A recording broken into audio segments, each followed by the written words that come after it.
About 6 weeks ago, President Bola Tinubu joined the National Economic Council meeting for the third time despite not being a statutory member, and told governors that Nigeria cannot improve security without fixing the institutions that train its forces.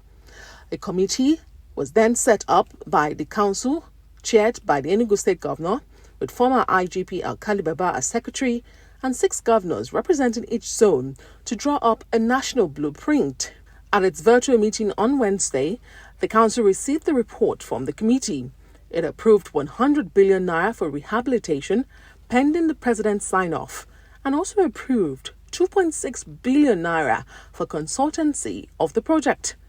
Today we submitted an update where essentially we demanded from council, because in order to achieve or accomplish that task, we engaged some consultants, and those consultants have presented us with a proposal of 2.6 billion in order for them to develop detailed engineering plan and also work program with timelines for the refurbishment of these training institutions, particularly cost estimates. I'm happy to report that the council resolved to approve, subject to the president, subject to consultation with the president, approve the request of 100 billion naira for refurbishment of these training institutions across our country. The approval comes on the heels of President Tinubu's earlier directive for police recruitment to be increased by 50,000 personnel.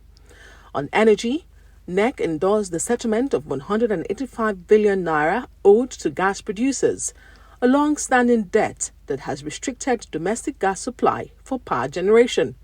Council commended the initiative and effort of the committee giving Nigerian status as a largely gas nation, and therefore approve the committee's prayer to, among other things, concur with the President Bola approve the payment of the outstanding obligations to the tune of 106 billion naira to gas producers in order to ensure improved supply of gas for domestic production in Nigeria.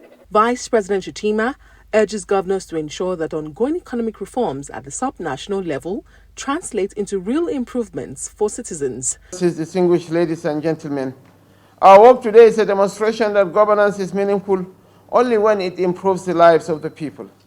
Our task is not to admire problems, but to solve them.